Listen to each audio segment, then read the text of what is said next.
Vishwambhara coming రాబోతుంది. ఒక మంచి హిట్ కొట్టారు మనశంకర వరప్రసాద్ గారు.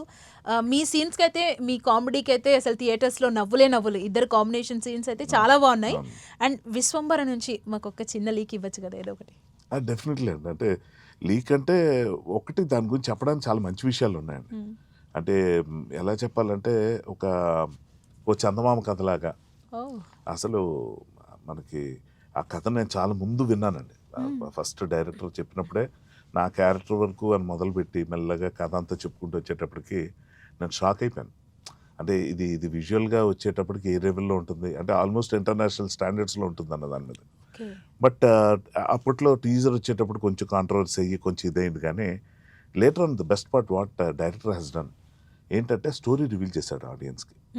చేసేటప్పుడు ఆడియన్స్కి అప్పుడు కొంచెం ఓకే ఇదా కదా అయితే ఓకే అన్నదానికి వచ్చారు. అండ్ చాలా ఇమోషనల్ సీన్స్ చాలా అంటే అదొక కంప్లీట్ డిఫరెంట్ ప్యాకేజ్ అండి.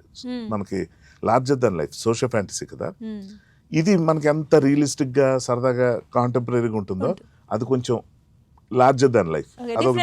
చూస్ చేసుకున్నారు చిరు గారు.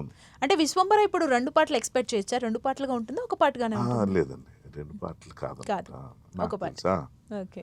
అది అంత ఉంటేనే బాగుంటుంది. మళ్ళీ 2 పాటలు కన్నా ఒక పాట. అంటే ఇందాక మీరు అన్నారు డైరెక్టర్ గారు స్టోరీ చెప్పినప్పుడు ఇలా ఇలా అని చెప్పేసి, అంటే ఇప్పుడు ఒక క్యారెక్టర్ మిమ్మల్ని సెలెక్ట్ చేశాక మీ క్యారెక్టర్ వరకే చెప్తారా డైలాగులు కానీ స్టోరీ కానీ, అందరు క్యారెక్టర్స్ రివీల్ చేసి స్టోరీ అంతా చెప్తారా లేదా అనేది చాలా మందిలో ఉన్న డౌట్. సో మా కోసం అంటే అది అంటే బేసిక్ ఏంటంటే అండి ఇందులో ఇప్పుడు మన అనిల్ రాపూడి గారు కానీ లేకపోతే మన ఇప్పుడు వశిష్ఠ కానీ వీళ్ళంతా ఆల్మోస్ట్ నాకు బాగా జూనియర్స్ వీళ్ళు. సో నేను ఒక రైటర్గా కూడా వీళ్ళకి తెలుసు. అదొక రీజన్ ఉంటుంది బేసిక్గా ఆ రైటర్ పర్స్పెక్టివ్ కూడా తెలుసుకుందామని. నాకు మామూలుగా స్టోరీస్ చెప్పేటప్పుడు ఇప్పుడున్న ఏ డైరెక్టర్ అయినా నా క్యారెక్టర్ చెప్తానని మొదలుపెట్టే తెలియకుండా నా మొత్తం స్టోరీ చెప్పేస్తూ ఉంటారు.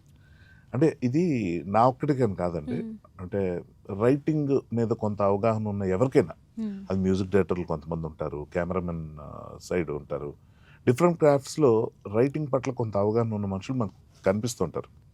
సో వాళ్ళకి చెప్పడం అనేది ఒక మంచి ప్రాక్టీస్. ఎందుకంటే ఇన్పుట్ ఎక్కడి నుంచి ఏమొస్తుందో తెలియదు కదా. సో ఒకవేళ లక్కీగా అక్కడి నుంచి ఏదైనా మంచి పాయింట్ దొరికింది అనుకోండి, దాన్ని ఎలా ఇంటల్కేట్ చేసుకొని ఎలా దాన్ని డెవలప్ చేసి ప్రజెంట్ చేయొచ్చు అన్నది ఆస్కారం ఉంటుంది కాబట్టి చేస్తాను. సో నేను కూడా అలాగే కొంత రైటింగ్లో వాటిలో ఉన్నాను కాబట్టి ఒపీనియన్స్ కోసమైనా నాకు చెప్పేస్తూ ఉంటారు. సో